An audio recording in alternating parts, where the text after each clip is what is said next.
नमस्कार मित्रांनो, मी हेमंत.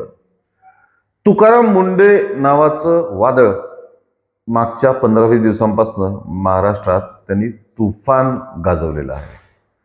तुकाराम मुंडे हे नाव काय आपल्याला नवीन नाही. तुकाराम मुंडे हे एक IAS ऑफिसर आहेत आणि त्यांची वेगवेगळ्या ठिकाणी बदली, त्यांच्या कारवाया या बाबतीत ते नेहमीच बातम्यांमध्ये असतात. पण अतिशय शांत स्वभावाचा हा माणूस, पण एखाद्या अधिकाऱ्याने जर मनावर घेतलं किंवा तो अधिकारी जर कर्तव्य दक्ष असेल तर काय करू शकतो आणि झटपट ते पण म्हणजे खूप मोठा काळ लागत नाही, आपलं कर्तव्य बजावण्यासाठी मोठा वेळ लागत नाही, हे तुकाराम मुंडे यांनी दाखवून दिलेलं आहे. तुकाराम मुंडेंनी 25 मे रोजी अन्न व औषध प्रशासनाच्या आयुक्त पदाची धुरा आपल्या खांद्यावरती घेतली आणि डे 1 पासनं त्यांनी जे केलं, त्याच्या ज्या केसेस आहेत आणि जी आकडेवारी समोर आलेली आहे ती थक्क करणारी तर आहेच आहे, पण प्रत्येक महाराष्ट्राच्या नागरिकाला आपली कॉलर टाईट करायला लावणारी ही कारवाई आहे. एक महाराष्ट्रीयन म्हणून अत्यंत अभिमान वाटतो की माझ्या महाराष्ट्रातला एक अधिकारी असं काम करू शकतो, एक मराठी अधिकारी, एक मराठी IAS ऑफिसर या पद्धतीने कर्तव्य बजावू शकतो आणि माफियांना अक्षरशः खाम आणू शकतो. हे तुकाराम मुंडे यांनी 15-16 दिवसात दाखवून दिलं. काही वेगळं करावं लागत नाही त्यासाठी, हे तुकाराम मुंडेंनी दाखवून दिलेलं आहे. 11 जून रोजी IAS ऑफिसर तुकाराम मुंडे यांनी एक पत्रकार परिषद घेतली आणि जी कारवाई चालू आहे त्याबाबतचा खुलासा केला. आता बऱ्याचदा आपण बघतो अधिकारी एखादा पद सांभाळतो, ते पद सांभाळल्यानंतर तपास, चौकशी, कागदपत्र तपास आणि मग पुन्हा कधीतरी कारवाई केली जाते. तुकाराम मुंडेंनी चार्ज घेतला आणि दुसऱ्या दिवशीपासून धडक कारवायाच डायरेक्ट त्यांनी सुरू केल्या. अन्न व औषध प्रशासनाचं हे काम असतं की जे खाद्यपदार्थांचा जो बाजार आहे, खाद्यपदार्थांचं जे मार्केट आहे, ज्या वस्तू लोकांना खाण्यासाठी म्हणून, मग ते पॅक फूड असेल, हॉटेल्स असतील, रेस्टॉरंट असतील, दूध असेल, जे काही असेल, या सर्व माध्यमातून जे काही खाण्यालायक गोष्टी नागरिकांना पुरवण्यात येतात, त्याच्या कच्च्या मालाचा दर्जा, त्याची प्रोसेसिंग प्रक्रिया, त्याची क्वालिटी, त्याची एक्सपायरी, या सगळ्यांच्या बाबतीत काळजी घेणं आणि नागरिकांना खाद्यपदार्थातून कुठल्याही दुष्परिणामांना सामोरं जावं लागणार नाही याची काळजी घेणं. सेम औषधांच्या बाबतीत चांगल्या दर्जाची औषधं, त्यामधले घटक व्यवस्थित असणं, त्याची एक्सपायरी व्यवस्थित असणं, विक्री योग्य पद्धतीने होणं, हे सर्व या विभागाचं काम असतं. तुकाराम मुंडे यांनी 25 मे पासून पदभार सांभाळला ते 11 जून पर्यंतची एक थक्क करणारी आकडेवारी आपल्या समोर आहे. सुरुवातीला ती आकडेवारी आपण बघूया, मग तुकाराम मुंडेंच्या विविध कारवायांबद्दल सुद्धा आपण बोलणारच आहोत. त्याच्यामुळे हा व्हिडिओ शेवटपर्यंत नक्की बघा. यातनं मित्रांनो आपण मोटिवेशन घेण्यासारखं, आपण इन्स्पिरेशन घेण्यासारखं आणि प्रशासनाने जे वेगवेगळे अजून अधिकारी आहेत त्यांनी सुद्धा यातनं बरंच काही शिकण्यासारखं आहे. तुकाराम मुंडेंचं 21 वर्षाची त्यांची नोकरी झालेली आहे. या 21 वर्षाच्या कार्यकाळात 25 वेळेस त्यांची बदली झालेली आहे. जर ॲव्हरेज आपण काढला तर तुकाराम मुंडे एका ठिकाणी एका वर्षाच्या पेक्षाही कमीच टिकतात. याची कारणं काय आहेत ती पण आपण नंतर बघूया. 25 मे ते 11 जून 16 ते 17 दिवसांचा हा कालावधी. यामध्ये तुकाराम मुंडे आणि त्यांच्या विभागाने 354 ठिकाणी धाडी टाकल्या. यामध्ये हॉटेल, रेस्टॉरंट, खाद्यपदार्थांच्या फॅक्टरीज, अगदी कुल्फीच्या फॅक्टरीपासनं ते मेडिकल स्टोअर्स, हॉस्पिटल्स इथपर्यंत सगळ्यांचा समावेश आहे. 354 धाडी 16-17 दिवसात यांनी टाकल्या. त्यात 344 भेसळ आणि नियमांचं उल्लंघन करणाऱ्या केसेस आढळल्या. 354 पैकी 344. विचार करा काय चालू आहे राज्यामध्ये, विचार करण्यासारखी गोष्ट आहे ही. त्यात 235 FIR दाखल झाले. 350 दोषींना अटक करण्यात आली. 350 दोषींना.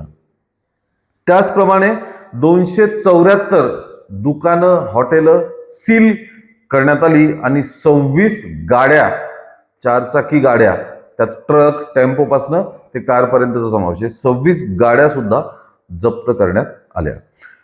16-17 दिवसांमध्ये हा माणूस 350 लोकांना अटक करू शकतो, 354 धाडी टाकू शकतो, 344 केसेस उघड करू शकतो. तर मग या आधी अशी आकडेवारी आपल्याला का दिसून आलेली नाही? ही सर्वात गंभीर विचार करण्यासारखी गोष्ट आहे. सर्वात पहिला नियम त्यांनी अतिशय सोपा साधा डोळ्यांनी आपण रोज बघतो तो काढला की कुठलेही खाद्यपदार्थ न्यूजपेपरमध्ये गुंडाळून देता येणार नाहीत. तसं केलं तर थेट अटक होईल. याचं कारण आहे, जेव्हा गरम पदार्थ किंवा खाद्यपदार्थ न्यूजपेपरमध्ये टाकतो तेव्हा वर्तमानपत्राची जी शाई असते ती त्या खाद्यपदार्थांमध्ये मिसळली जाते. या शाईमुळे कॅन्सर होत असतो.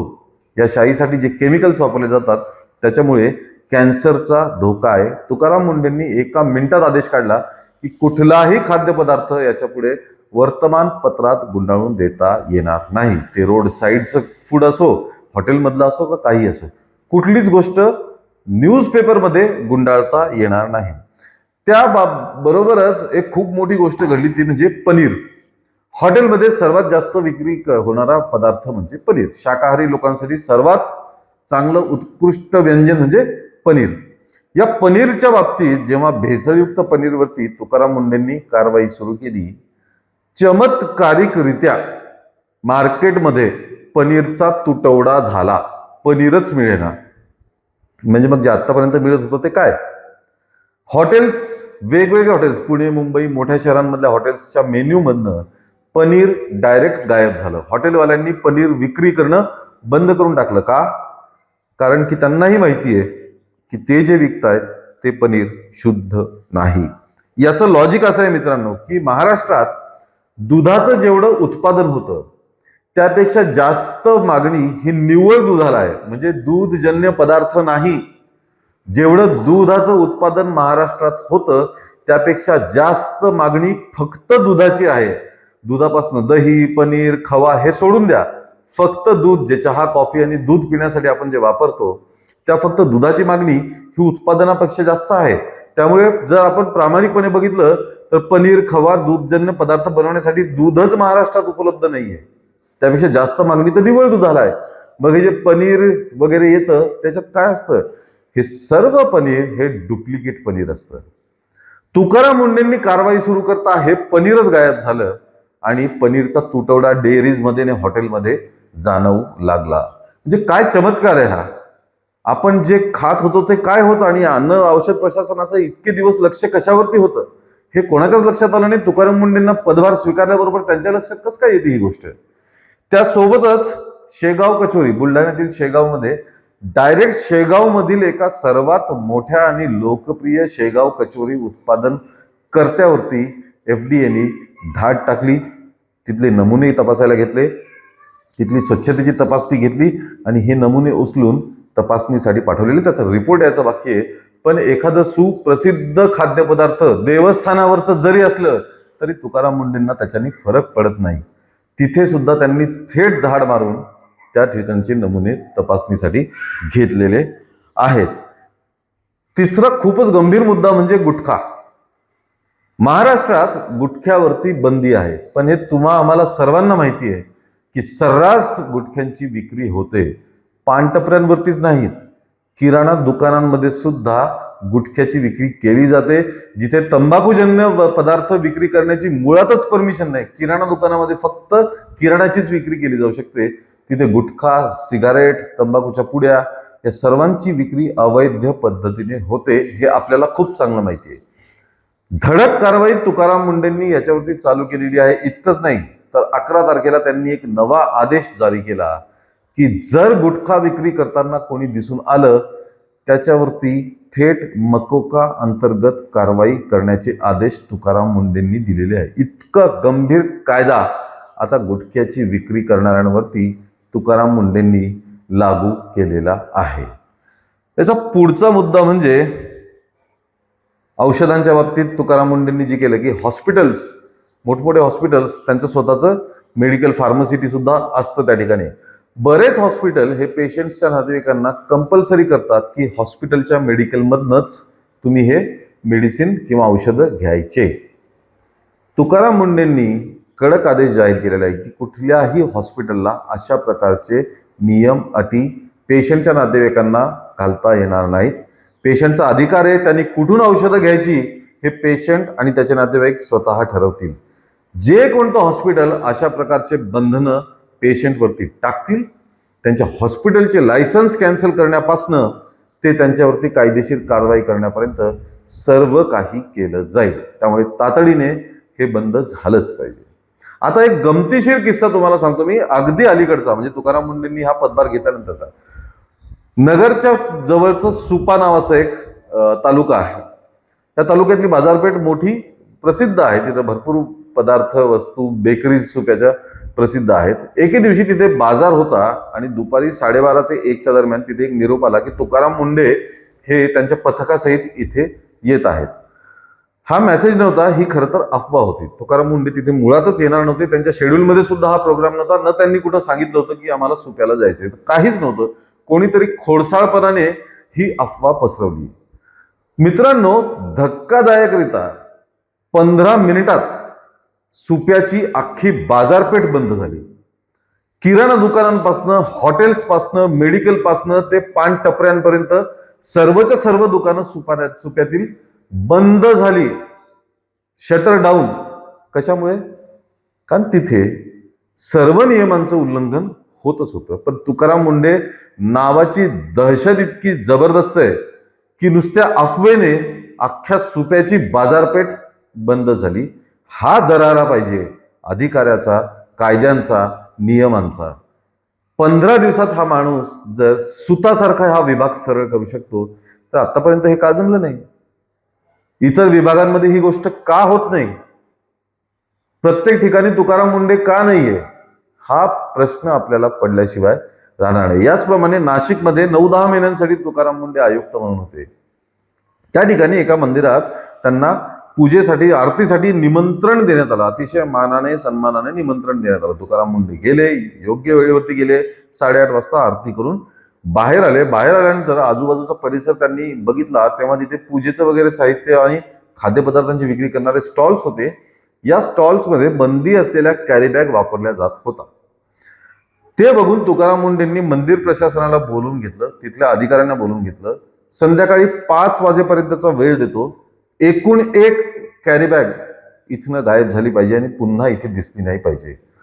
5 वाजता पुन्हा एकदा इथे चौकशी होईल. जर कॅरी बॅग आढळली तर बुलडोजर आणून हे सगळं मार्केट इथून उडवण्यात येईल, जमीनदोस्त केलं जाईल.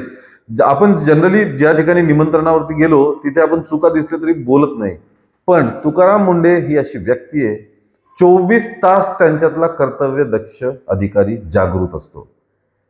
तिथल्या मंदिर प्रशासनाला ते सगळं बंद करावं लागलं. मित्रांनो, छगन भुजबळांना कालच या बाबतीत विचारणा करण्यात आली तुकाराम मुंडेंच्या कारवायांबद्दल. छगन भुजबळ म्हणाले की माझा त्यांना पूर्ण सपोर्ट आहे, कारण छगन भुजबळ हे अन्न व नागरी पुरवठा मंत्री आहे. छगन भुजबळांनी सांगितलं की मीच त्यांना 2-4 दिवसाआधीच फोन केला होता आणि त्यांना वेगवेगळे इश्यूज सुद्धा मी त्यांना सांगितले की हे असं असं आहे, हे आपल्याला ठीक करायचंच आहे. एखादा अधिकारी जर असं काम करत असेल तर ही खूप आनंदाची गोष्ट आहे. छगन भुजबळांनी मंत्री म्हणून त्यांच्या कारवायांना पूर्ण पाठिंबा दर्शविलेला आहे. सिनेमामध्ये आपण अशा प्रकारचे अधिकारी आणि पोलीस ऑफिसर किंवा IAS अधिकारी आपण बघितलेले आहेत. मित्रांनो, प्रत्यक्षात सिनेमापेक्षाही जास्त प्रभावी, सिनेमापेक्षाही जास्त लोकप्रिय, सिनेमापेक्षाही जास्त फायदेशीर अधिकारी आज धडधडीत आपल्या डोळ्यासमोर आहे, आपलं कर्तव्य बजावतोय. त्यांना धमक्या मिळतात प्रत्येक ठिकाणावरनं. तिथले माफिया लोक हे त्यांची बदली घडवून आणतात. म्हणूनच 21 वर्षात त्यांच्या 25 बदल्या झालेल्या आहेत. त्यांना धमक्या येत असतात. त्यांना सुरक्षा देण्याची मागणी नागरिकांकडनं सतत होत आहे. मुख्यमंत्र्यांपर्यंत ही मागणी पोहोचलेली आहे. पत्रकार परिषदेत तुकाराम मुंडेंना स्वतःलाच विचारण्यात आलं की तुम्हाला धमक्या वगैरे येतात, त्याबद्दल तुमचं काय म्हणणं आहे? अगदी हसत तुकाराम मुंडेंनी उत्तर दिलं की त्यांना म्हणा माझा इतिहास तपासून बघा, मला अशा धमक्यांनी काही फरक पडत नाही. कर्तव्यासाठी जीवाची बाजी लावणारा IAS ऑफिसर आपलं सौभाग्य आहे की आपल्या महाराष्ट्राला लाभलेलं आहे. पण दुर्भाग्य पण आहे की असा एखादाच अधिकारी आपल्याला लाभतो. प्रत्येक विभागात प्रत्येक अधिकाऱ्याने जर असं काम केलं तर महाराष्ट्र कुठल्या कुठे पोहोचेल. कर्जबाजारी तर नक्कीच होणार नाही. सर्व काही सुतासारखं सरळ होईल. नियमांचं उल्लंघन होणार नाही. जनतेचा विकास होईल. हे सर्व होण्यासाठी तुकाराम मुंडे यांना सलाम मारणं हे तुमचं आमचं कर्तव्य आहे. मित्रांनो, तुकाराम मुंडेंचे इतरही किस्से आपण ऐकले असतील, कमेंटमध्ये ते नक्कीच कळवा. या व्हिडिओला लाईक आणि शेअर करा आणि आमच्या चॅनलला ताबडतोब सबस्क्राईब करा. धन्यवाद.